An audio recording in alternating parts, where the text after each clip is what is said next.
Voici un ouvrage dans lequel l'université vous est racontée autrement que par les succès et les échecs aux examens. Le fossé des Baobabs, c'est l'intitulé. Présentation dans la page spéciale du journal. Et puis, sur les traces du peuple écan, une randonnée à vélo, les randonneurs à la tête desquels Christophe Guilou, l'ambassadeur de France au Cameroun, sont à San-Mélima après l'étape de Meyomé-Sala hier. Écho d'une randonnée exotique et pétillante de découvertes dans ce journal. C'était les titres. Le développement, c'est dans un instant.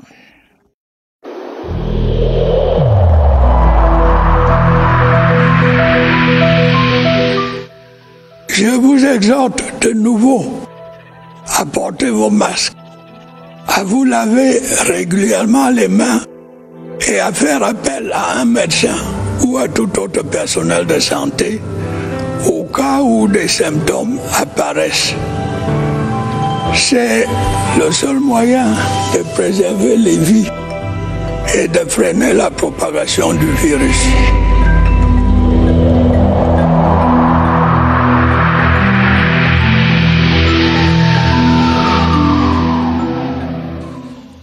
Madame, Monsieur, merci de nous recevoir chez vous. D'abord, cette déclaration du collectif des associations des mototaxis qui dit non à la manipulation et à l'instrumentalisation. Ces mototaxis demandent à leurs collègues de vaquer librement à leurs occupations le 12 juillet 2021, lundi prochain. Pour la préservation de la paix au Cameroun, ils demandent à tous leurs camarades de faire preuve de maturité face au mot d'ordre de grève initié par certains syndicats.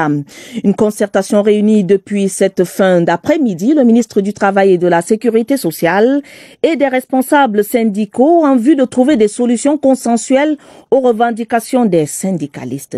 Nous en parlerons soit au courant de ce journal, soit au cours de nos prochaines éditions. Immersion ce soir dans les fermes avicoles et dans le marché du poulet pour constater que l'activité avicole bat de l'aile. Cela dure quelques mois déjà et parmi les conséquences directes, la baisse de la production et la hausse des prix sur le marché. Ces dernières semaines, l'on note tout de même une légère amélioration au niveau de la disponibilité de ce produit, même si les prix, eux, continuent de grimper. Franck Evina. Une matinée de samedi au marché du poulet en Vogada.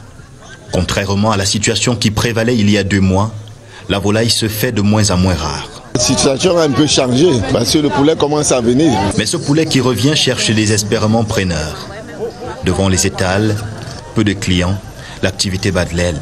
Par le passé, on misait sur les fins du mois, mais là, dans nos recettes, voilà votre caméra, un samedi, il n'y a personne. Mais ne vous y trompez pas. La viande de poulet n'a pas cessé de faire saliver. Seulement, il faut être prêt à débourser un peu plus qu'avant pour en consommer. Je suis venu avec 25 000, mais je voulais les poulets moyens de... Comme on vendait avant les 2400, 2500, mais je me rends compte que c'est plus élevé. Quand il me dit 3000, je dis que je suis allé même jusqu'à 2700. Je n'ai pas pu. L'autre là, c'est 5500. On a acheté à Pondeuse à 1700.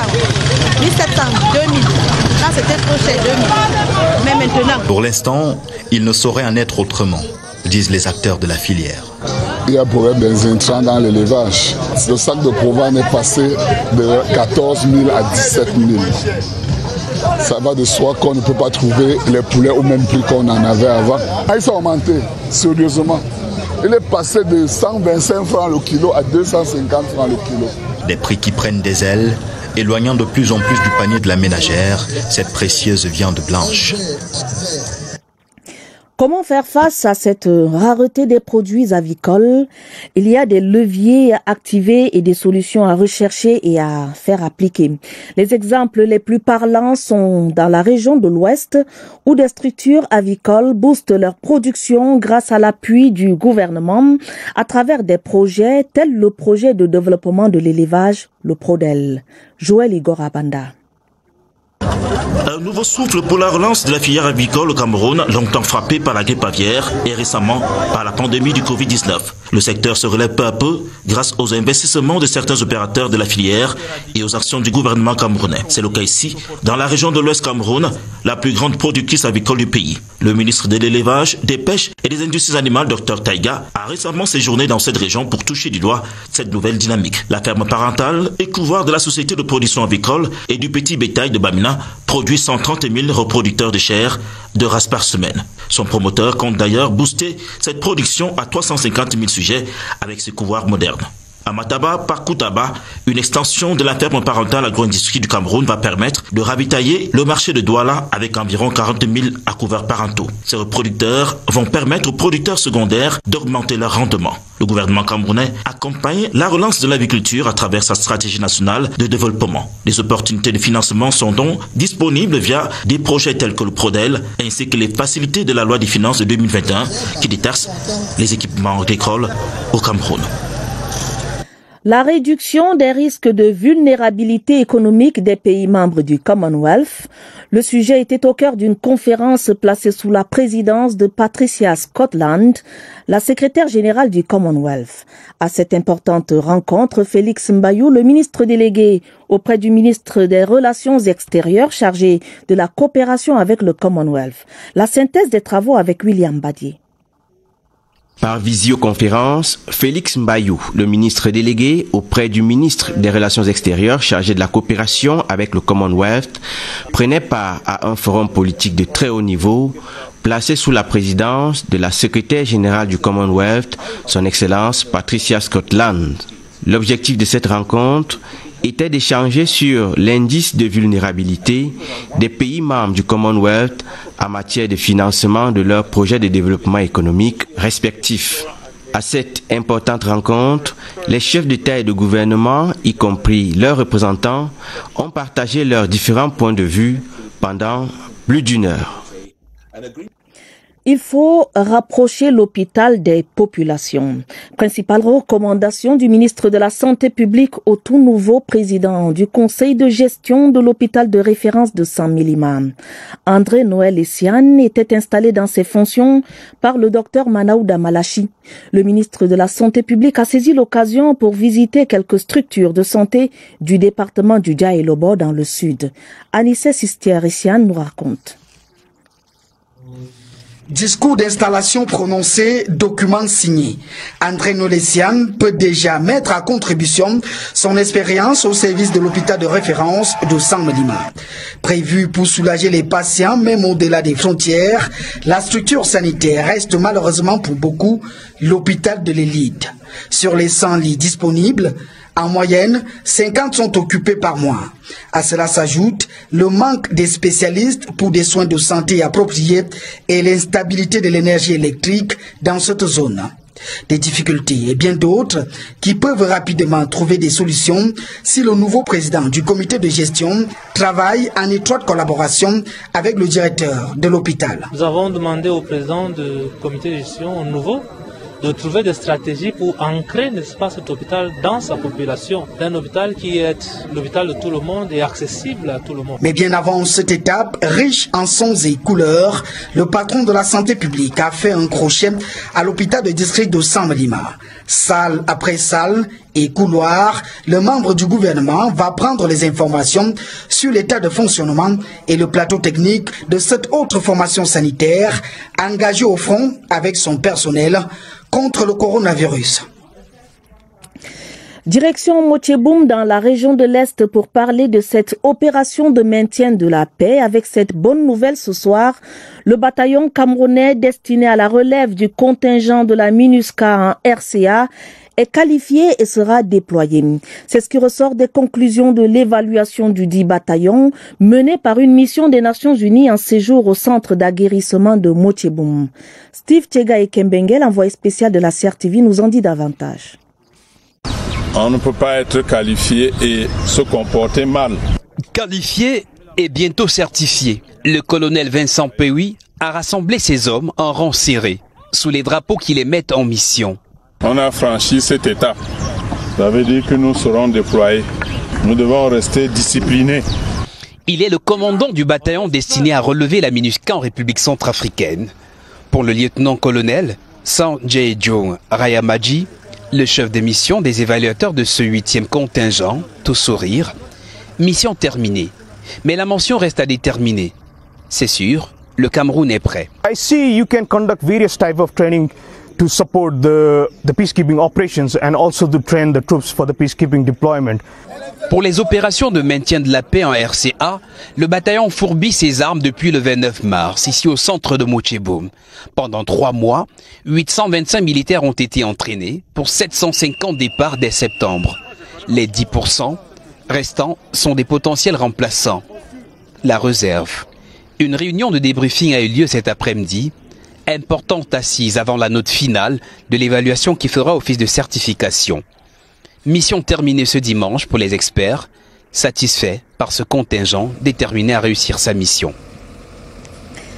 Ils sont désormais outillés pour contrecarrer les engins explosifs improvisés sur le théâtre des opérations dans le nord-ouest et le sud-ouest. Eux, ce sont les éléments des forces de défense et de sécurité admis en stage d'imprégnation le 25 juin dernier à Bamenda et qui viennent de recevoir leurs attestations de fin de formation. C'était au cours d'une cérémonie présidée par le général de brigade Cavalaire, commandant de la 5e région militaire interarmée. Laurent Chissoubé nous en dit plus. Les poses des engins explosifs improvisés est la stratégie par excellence utilisée ces derniers mois par les forces d'opposition pour pérenniser la terreur dans les régions du nord-ouest et du sud-ouest. Le haut commandement, pour anticiper et maîtriser cette menace, a instruit 2 semaines de stage d'imprégnation sur les techniques de recherche, d'identification et de destruction de ces explosifs. Nous leur avons appris déjà à être capables de lire les endroits du terrain qui sont favorables à la pose des engins explosifs improvisés, d'être capable d'anticiper sur l'endroit où on a posé un engin. On prit part à cette formation 23 éléments de forces de défense et de sécurité, soit 5 de la police, 4 de la gendarmerie et 14 de l'armée de terre. La cérémonie de remise de leurs attestations a donné à voir à travers des séances de démonstration des connaissances acquises. Nous sommes prêts déjà à déceler les poses de mines, les composants d'un engin explosif. Lorsque nous serons dans une patrouille, nous allons prendre des mesures pour pouvoir éviter certains engins explosifs improvisés. Dans son message de circonstance, le général de brigade Cavalaire, commandant la 5e région militaire interarmée, a exhorté les récipiendaires à l'application rigoureuse des enseignements reçus. Une série de concours administratifs directs et de formation professionnelle sont lancés au Cameroun. Des concours qui octroient plus de 1500 places aux chercheurs d'emploi. Le ministre Joseph Lé de la fonction publique et de la réforme administrative est allé dans le nord à Garoua donner le coup d'envoi du concours pour le recrutement spécial d'auditeurs de justice d'expression anglaise à la division de la magistrature et des greffes de l'ENAM. Voici le reportage de Ousmane Assanda de CRTV Nord.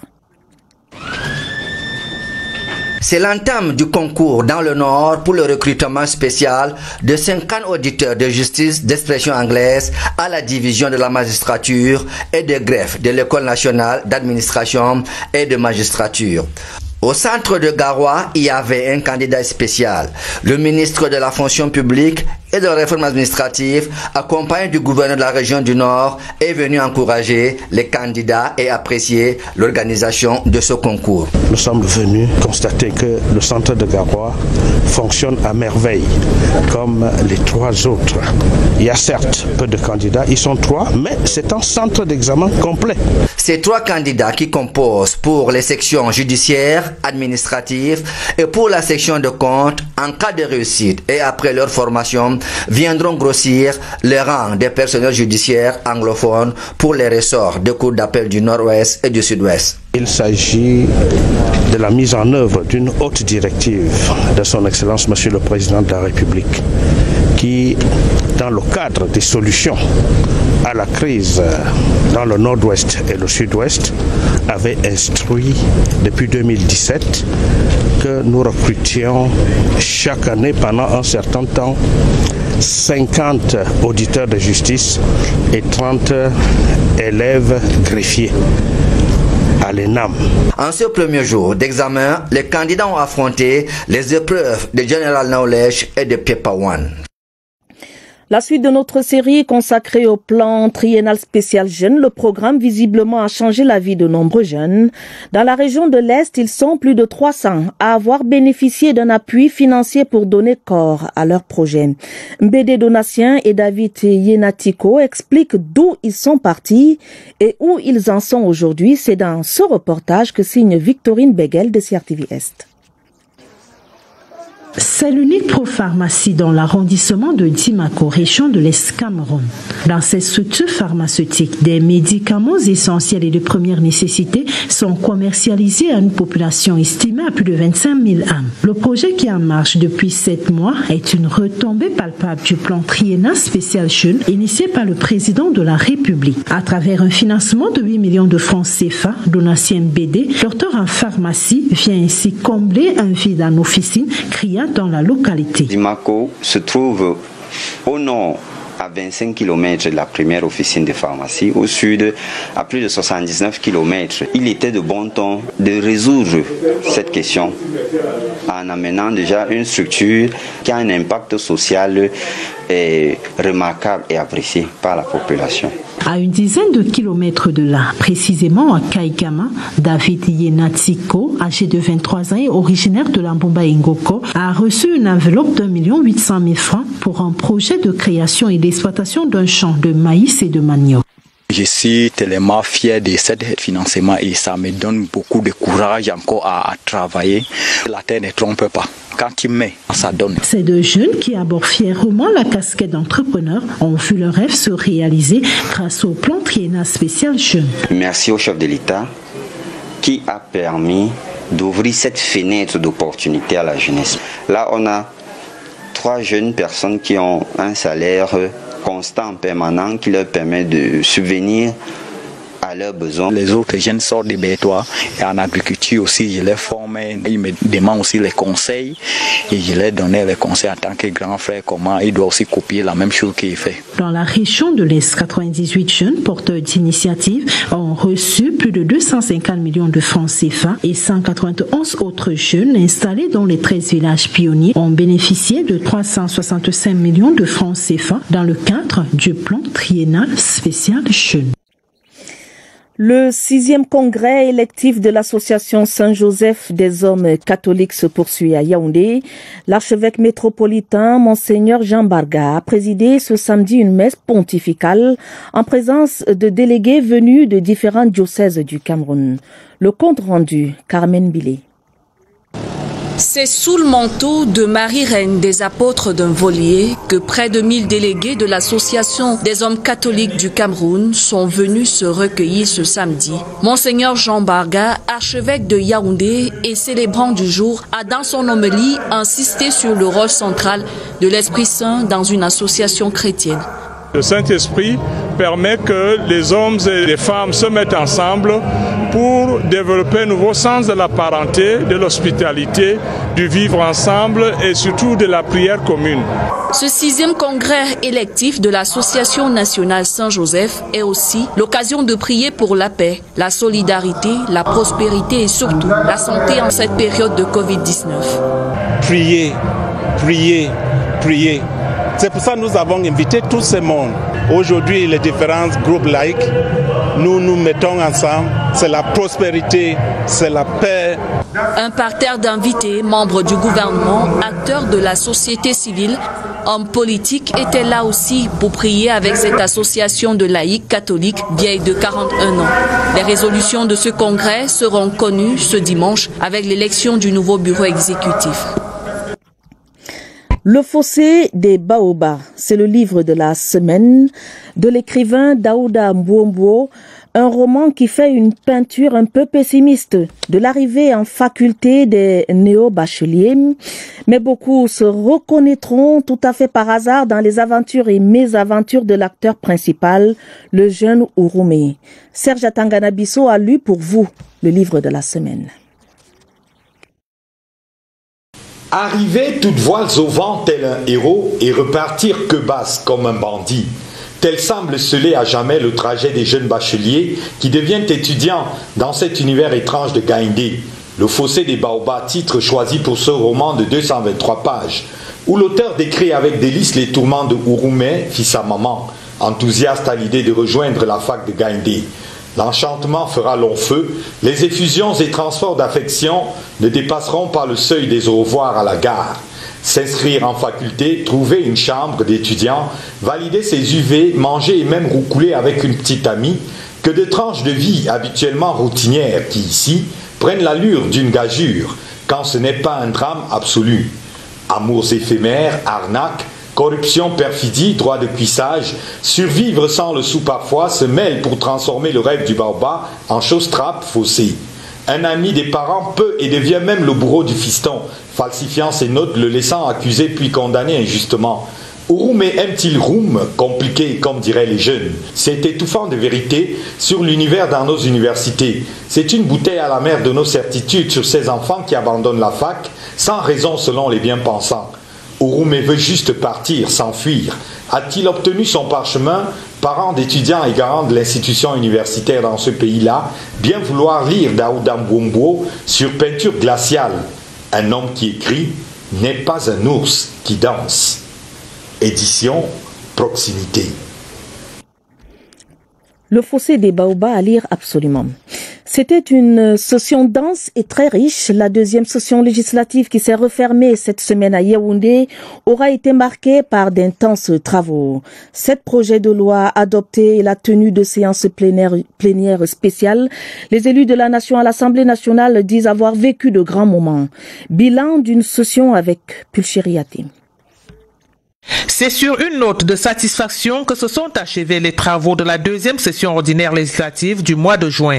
Satisfaction exprimée par les élus de la nation, animés par le sentiment du devoir bien fait. Les députés de la 10e législature se soucient véritablement de l'intérêt de la nation. J'aimerais pour ça féliciter le président de la Chambre, le très honorable Kavaye Djibril, et le secrétaire général, qui ont tout fait pour faire en sorte que ces travaux parlementaires puissent avoir lieu. Au total, 7 projets, dont celui modifiant certaines dispositions de la loi de finances, qui a suscité de nombreuses réactions au sein de la représentation nationale. Nous avons étudié toutes ces lois comme à l'accoutumée. Nous avons donné nos propositions d'amendement. Malheureusement, comme d'habitude, rien n'a été accepté. Autre moment important de cette session, c'est la séance plénière consacrée au Parlement des enfants et celle relative au débat d'orientation budgétaire.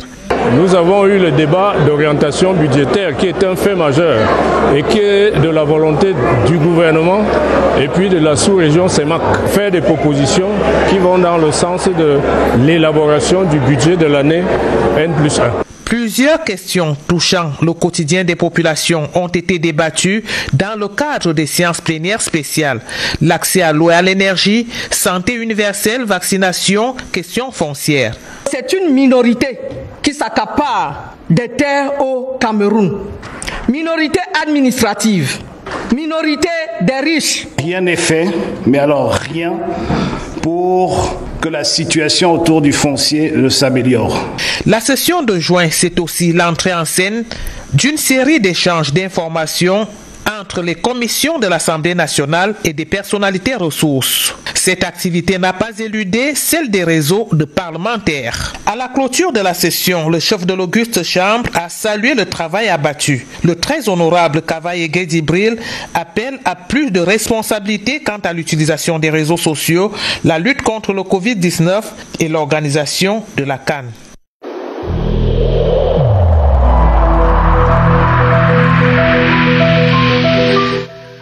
Je vous exhorte de nouveau à porter vos masques, à vous laver régulièrement les mains et à faire appel à un médecin ou à tout autre personnel de santé au cas où des symptômes apparaissent.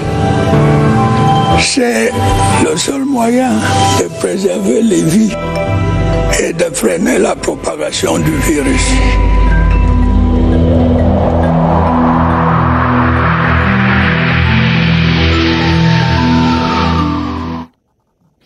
La riposte anti-Covid-19 au Cameroun pour parler ce soir de comment évolue la campagne de vaccination de masse. Après le district de santé de la Cité Verte hier, Évariste Yenga et le docteur Gisèle Bété évaluent celui de Biémassi à Yaoundé. Vous êtes au centre des opérations d'urgence de santé publique. Bonsoir Évariste. Bonsoir à Tabadine Omar. C'est une autre portion de la ville de Yaoundé. Arrêt ce soir au district de santé de Biémassi. Et là-bas, nous recevons le docteur Gisèle Bété, le chef de ce district de santé. Bonsoir. Bonsoir, monsieur Évariste. Ouais, merci d'avoir accepté l'invitation. Vous avez mis un accent d'abord sur la sensibilisation. Comment ça s'est passé? Alors, nous avons préparé notre campagne intensive, commençant par la sensibilisation. Nous avons organisé des réunions d'engagement communautaire auxquelles les autorités administratives, les autorités communales, traditionnelles, religieuses et même les leaders d'associations étaient conviés. Et pendant ces réunions, nous avons discuté, nous avons passé le bon message sur l'utilité et l'importance de la vaccination contre le Covid-19. Et au bout, nous avons eu l'engagement de toutes ces autorités-là à être nos relais sur le terrain en faveur de la vaccination contre le Covid-19. Et d'un autre côté, les équipes en poste fixe ont fonctionné, les équipes en poste mobile. Quel premier résultat on a obtenu? Le premier résultat que nous avons obtenu est véritablement meilleur que ceux de la dernière campagne parce qu'à date, nous sommes à 250 personnes vaccinées dans les sites fixes que j'aimerais bien rappeler. Nous avons l'hôpital de district de santé de Biémassi, nous avons le CHU de Yaoundé et nous avons le CMA de Vogbeti. Donc même après la campagne, les populations désireuses de se faire vacciner peuvent y aller et se faire vacciner. Merci à vous, Gisèle Bété. Je vous remercie. Chef de district de santé de Biémassi, vous venez de faire le point justement sur l'évolution des opérations vaccinales dans cette portion sanitaire de la ville de Yaoundé. À vous le plateau. Merci Évariste Yenga. Merci également à votre invité pour ces rappels très importants. Dans le cadre des préparatifs de la Cannes Total Énergie 2021 au Cameroun, la CRTV est en visite de prospection. Le directeur général adjoint de la Cameroun Radio Television, Emmanuel Wongibé, a effectué une descente sur le terrain à Garoua, dans le nord. Question de préparer le terrain pour un déploiement optimal de la CRTV pendant cette compétition. Claver Pascal Ndanga pour les détails. En présentant le plan de déploiement de la CRTV qui mettra à contribution l'ensemble de ses supports médiatiques à l'occasion de la Cannes Total Énergie Cameroun 2021, le directeur général adjoint de la Cameroun Radio Television a rappelé au cours de ses échanges avec le maire de la ville de Garoua, le docteur Ousmaïla Mouamadou, qu'il s'agira de faire une incursion dans le nord profond en mettant en vitrine tous ces aspects. Selon Emmanuel Wongibé, les moyens humains, matériels et techniques sont mobilisés pour une couverture optimale et efficiente de l'événement sportif continental dont Garoua abrite l'une des poules. Des nouveaux émetteurs numériques ont été d'ailleurs acquis pour que le signal atteigne les zones les plus reculées de la région du Nord. Une visite de prospection saluée par le maire de la ville de Garoua qui a réitéré son engagement à accompagner la CRTV dans cette ambition au moment où la cité capitale du Nord présente une nouvelle physionomie. La mise sur pied, n'est-ce pas, d'une commission composée de la CRTV et de la communauté urbaine pour ensemble commencer à voir tout ce qu'il y aura à présenter dans la ville, présenter à l'opinion nationale mais internationale. La délégation que conduit le directeur général adjoint de la CRTV s'est ensuite rendue au Lamida de Garoua. Le Lamido Ibrahim El Rachidini a promis à apporter toute sa contribution à cette initiative qui permettra de promouvoir le riche patrimoine culturel de cette partie du pays. La saison de volleyball s'achève ce dimanche. Les finales de la Cantel Volleyball Championship auront pour théâtre le gymnase de l'École nationale supérieure des travaux publics à Yaoundé. Dans le tableau masculin, FAP sera opposé à Port Autonome de Douala. Chez les dames, belle opposition entre FAP et Bafia Volleyball Evolution. La présentation de cette ultime montée au filet avec Georges Marcel Missila. C'est un face-à-face prometteur que proposera l'affiche masculine de cette finale Camtel Volleyball Championship. D'un côté, une équipe de port autonome de Douala, 6e du dernier championnat d'Afrique des clubs, éliminée au stade des demi-finales de la Coupe du Cameroun et qui veut sauver sa saison. Et de l'autre, un habitué de ce genre de joute. Dans cette compétition, l'équipe des forces armées et police entend conserver son statut de champion en titre. Port autonome volleyball de Douala face à forces armées et police, c'est aussi le duel entre deux anciens internationaux.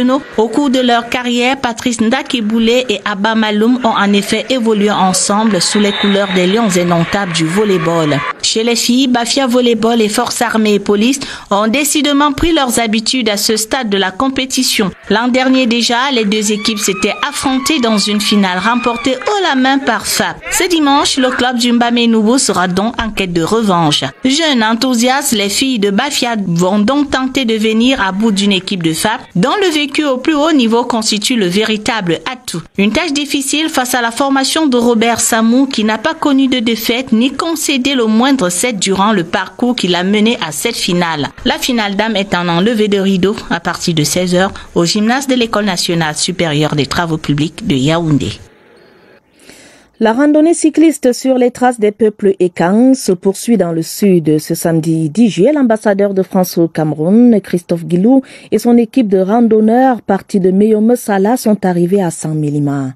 C'était en présence du ministre des Sports et de l'Éducation physique, Narcisse Moïli Kambi. Une étape qui vient clôturer le passage de la randonnée dans le Dia et l'Obom. Une balade éprouvante mais pleine de belles découvertes. Le reportage de Charles Abossoloba de CRTV Sud. C'est la première curiosité de cette randonnée sur les traces des peuples Ekang. Au bout, dans la commune d'Nkolmetet. Dans cette ferme, fruit de la coopération France-Cameroun, on élève des vers blancs de raffia, plus connus sous le nom de Fosse. Difficile de résister à ces délices de la forêt équatoriale. 1. On préserve l'environnement. 2. On aide à une alimentation saine et équilibrée. Et c'est un circuit court, puisque on cultive ici, on transforme à Yaoundé et ensuite on vend dans la région. Après ce break, cap sur Zoueteli, dans le sud. L'accueil sur place est au rythme des danses du terroir. Les randonneurs enfourchent ensuite leur vélo pour Meyomessala. Un parcours de 62 km sous les ovations des populations. Je suis vraiment impressionné par l'accueil, le long des routes, dans les villages, les banderoles, les gens qui nous applaudissent, qui applaudissent les champions, tout le monde, extraordinaire. Dans la caravane, les Mariannes, une association caritative venue avec plus de 2000 paquets à distribuer à chaque escale aux populations et structures sanitaires.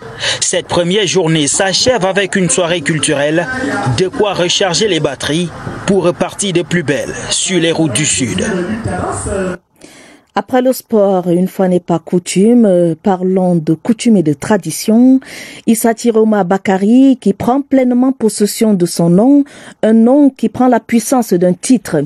Désormais, il est le Chiroma de Garoua. Le ministre de l'Emploi et de la Formation professionnelle a reçu ce jour ses attributs des mains du Lamido de Garoua. Il devient le 13e notable du Lamida de Garoua et va apporter sa contribution à Sa Majesté Ibrahim El Rachidini dans le cadre du développement de cette chefferie de premier degré. D'autres précisions avec Luc Periwandi de CRTV Nord. Turbané, brandissant ses attributs à la face du monde, Issa Bakari dans la peau du Chiroma de Garoua.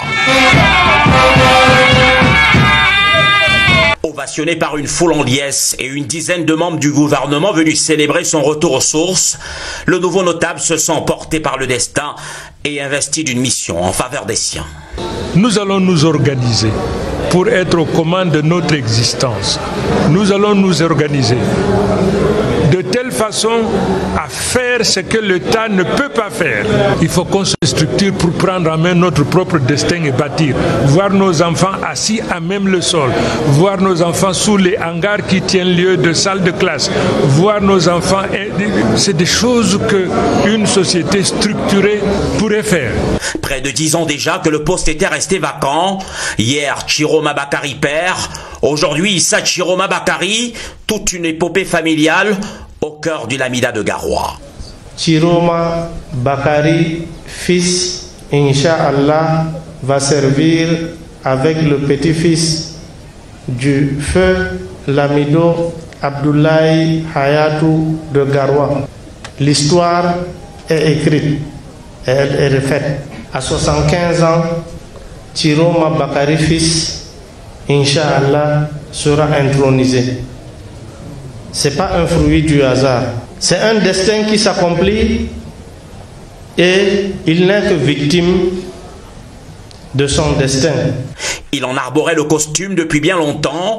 Il ne lui manquait plus que le turban qui va avec pour boucler la boucle. Issa Bakari Chiroma de Garoua n'a jamais aussi bien porté son nom.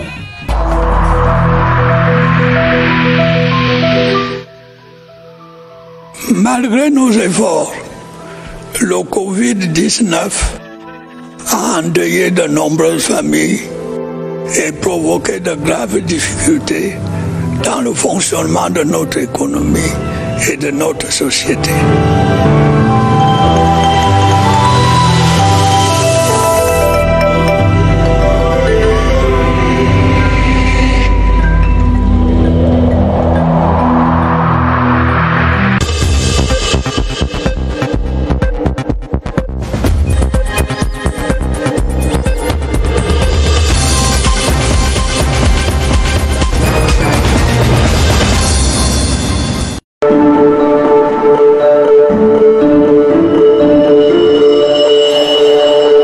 Très haut patronage du président de la République, son Excellence Paul Biya, l'Ordre national des experts comptables du Cameroun, ONECA, organise son 10e congrès axé sur la transparence des finances publiques en matière de décentralisation du 15 au 17 juillet à l'hôtel Bengo à Ebolva dans le sud Cameroun.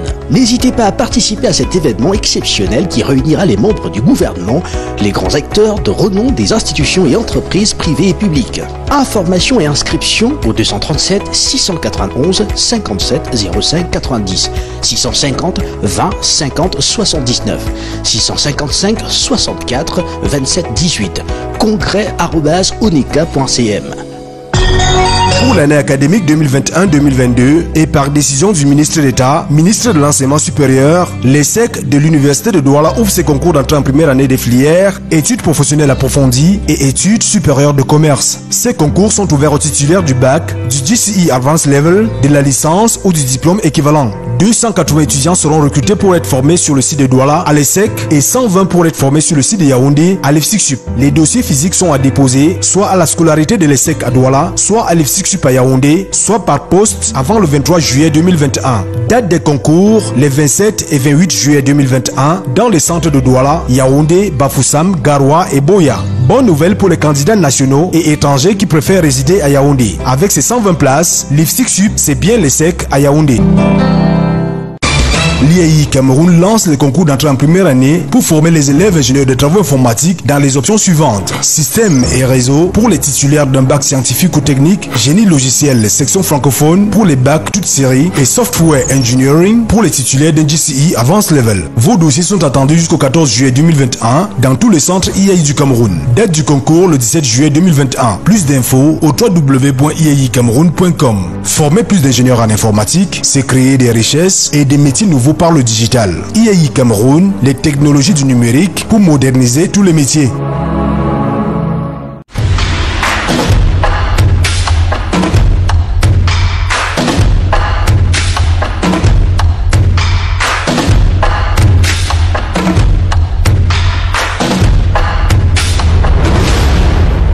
Ça, tu penses que tout ce que tu fais depuis, je ne te vois pas?